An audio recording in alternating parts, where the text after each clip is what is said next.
This is the Seven Figure Standard Podcast, hosted by Arash Vossoughi and Mykie Stiller, with mindset and strategies to help you break through and create personal freedom.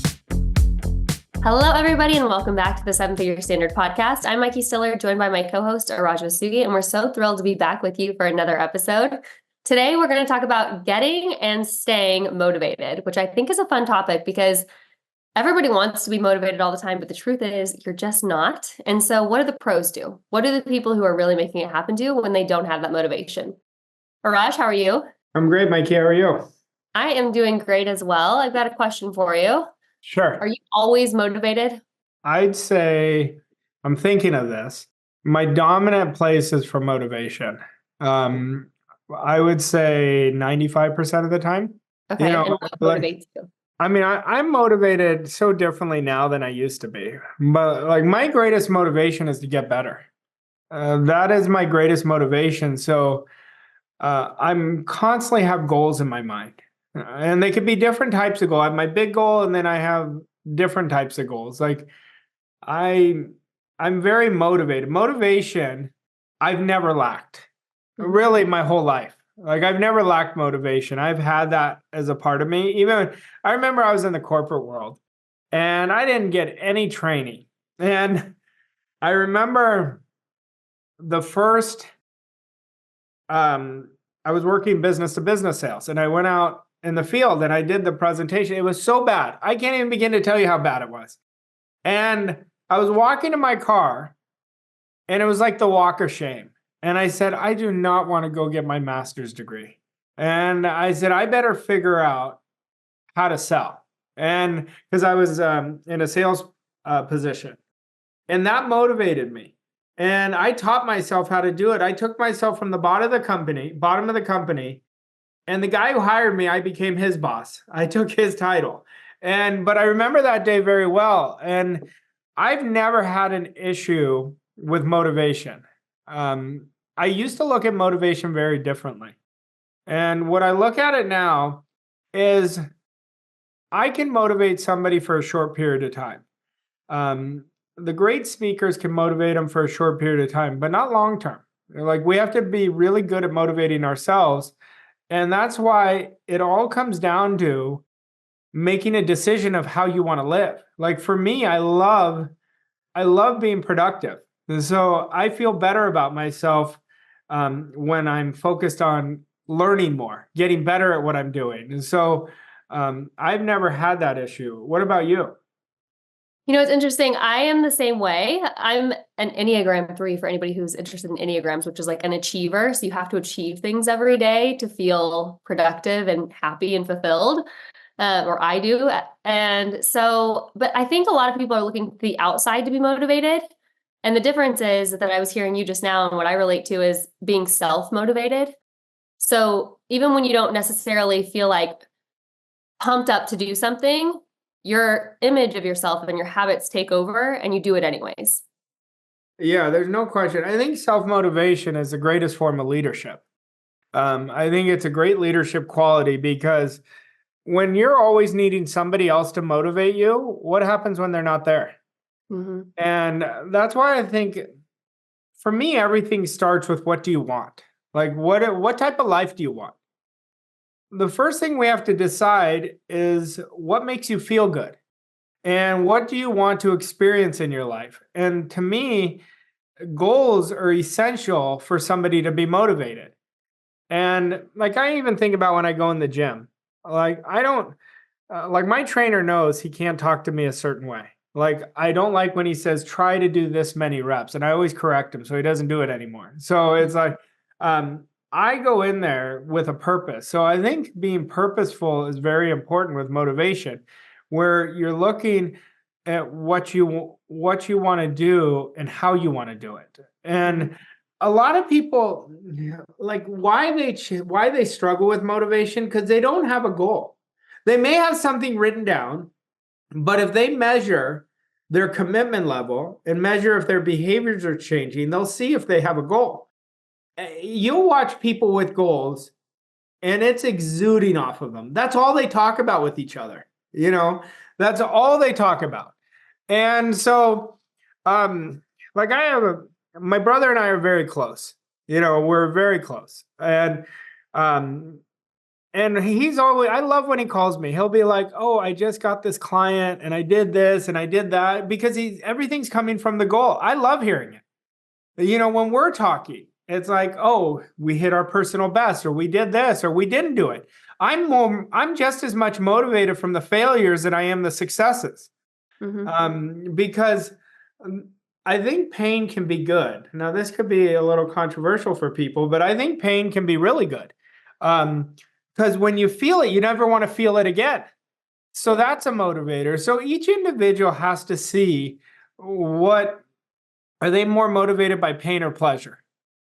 Like you look at somebody like David Goggins, for example, he talks a lot about suffering, and that's his motivator. So we all have different forms of motivation, of either extreme, like I think David is very extreme in some of the things that he's challenged himself, or, you look at other people who are just like they are goal achievers. Now, for the person who's not motivated, this is a better thing for them, is ask yourself, why am I not setting goals that are worthy of me?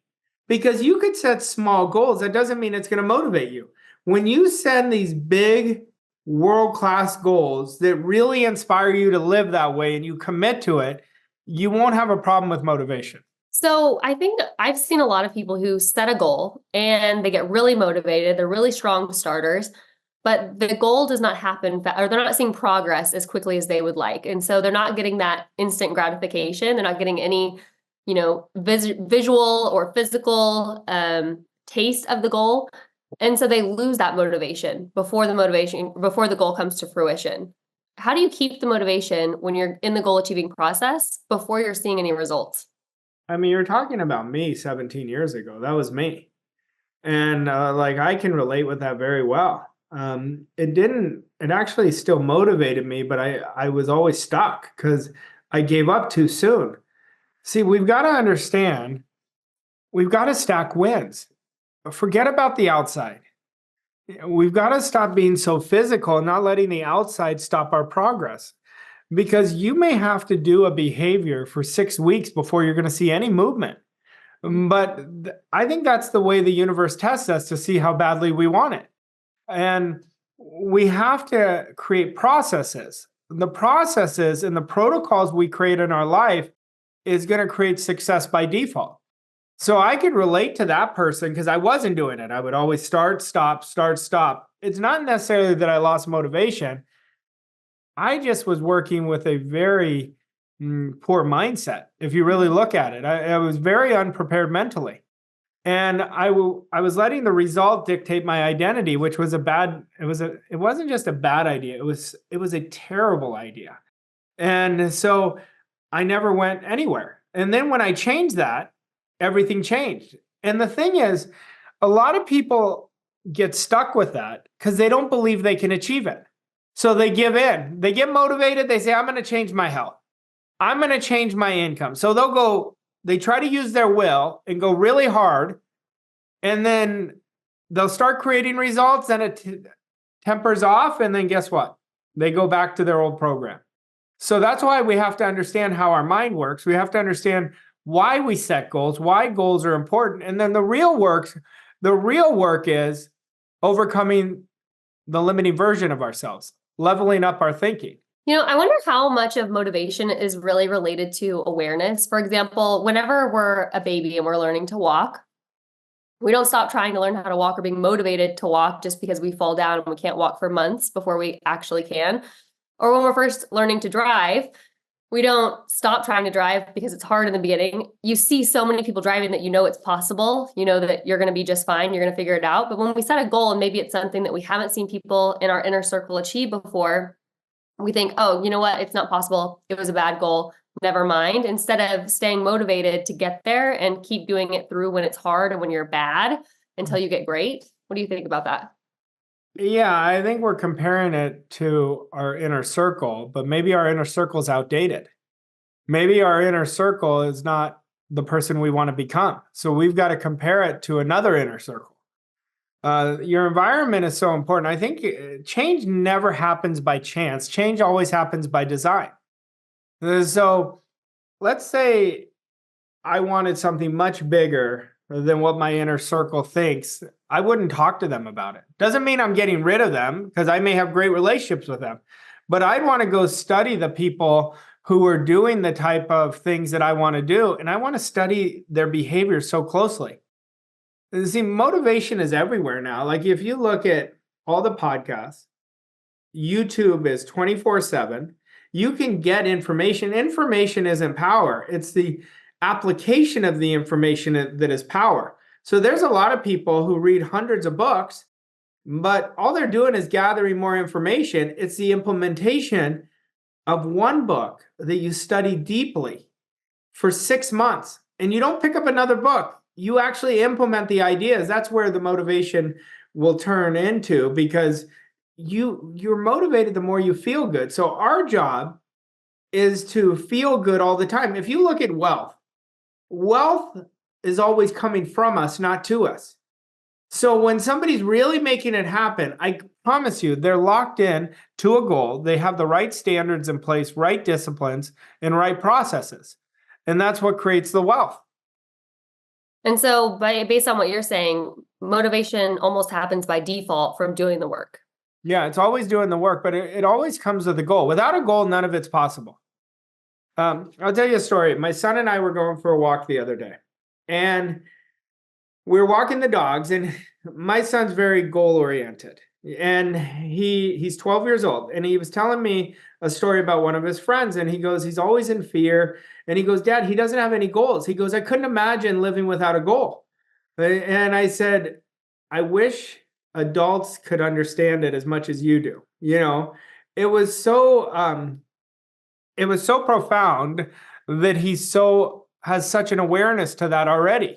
And we get it because of the goals we're setting is where we're going. The goals set the direction where we're going. That's what the goals do. They literally set the direction where we're headed.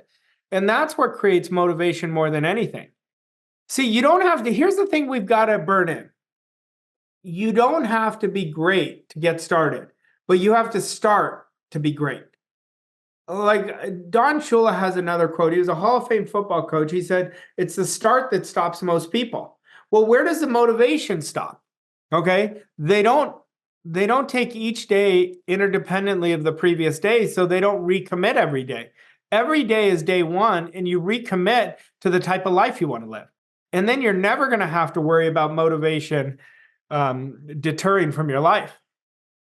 Rod, you just said something so profound, and I love that so much because it goes back to what you talk about. We've talked about it several times on the podcast about committing to being 1% better every single day. And so you're not committing to being 365% better in a year. You're literally chunking it down into a day. You can be motivated for a day. You can be great for a day. You can stay on track and be disciplined for a day. Is that the point? Yeah, but we want to understand, everyone's heard 1% over the last few years, right? 1% better. Yeah. The key to implementing the 1% is defining where are you going to be 1% better. Like, is it going to be, I'm going to take 1% action with complete swagger? Am I going to do 1% of getting out of my comfort zone for the next 30 days? The 1% only works if it's exactly specific and it's defined. Mm-hmm. If we don't define it, we just say, oh, I'm going to get 1% better. How are you measuring that? So when you have something to measure it to, and you always want to measure it towards a behavior, that's what's going to bulletproof you in 6 months to create multiple quantum leaps by just that 1% rule. So good. Okay, so if someone is finding themselves not motivated or not motivated more than they are motivated, would you say, and they think they have a goal, would you say that they are not yet emotionally involved with the goal? They haven't turned that want into a desire, or it's the wrong goal? I don't think they have a goal. Okay. Even though they say they have a goal. A goal is when you know you have a goal, it wakes you up first thing in the morning. That's what you're thinking about. You know, and then you build in the right accountability too. You know, somebody can, in the beginning, they may need an accountability partner, because accountability is a success insurance policy. Accountability is what prevents you to drift. But eventually, the motivated individual, the disciplined individual will be their own best accountability partner. their processes will be their best accountability partner. So, a lot of us, I've been at times where I thought I had a goal. I'll tell you a story. Years ago, I was creating really good results. And I called our mentor and I said, I'm bored. And he goes, well, your results don't show that. And I said, he goes, but that makes sense because that's your paradigm. And I said, no. He goes, you don't have a goal. I said, I do have a goal. And he says, you already know how to earn money. Money's not a good goal for you. He said, you have to create a vision that really inspires you. And he said, will you do this? Will you write out a vision for me of what you really want? And then send it to me. So I wrote it out. I put a lot of energy into this. I did it right away. In that moment, I got off the phone with him, wrote it out. And I wrote it out and I sent it to him. He said, that's one of the best visions I've ever seen. And from that moment, I literally got unstuck. I didn't have a goal. I'll never forget what he told me. He says, you have the family, you have the car, you have the house, you have the money. What you don't have is a goal. And that's why I got stagnant. If we don't have a goal that inspires us, I mean a goal that we really have to build ourselves up to achieve it, it's not a worthy goal. Goals are what is so important because it's what makes us. Goals are about growing, not getting. So we want to create a goal that really inspires us. See, most people at the end of each year, they'll set their New Year's goals based on what they did the previous year.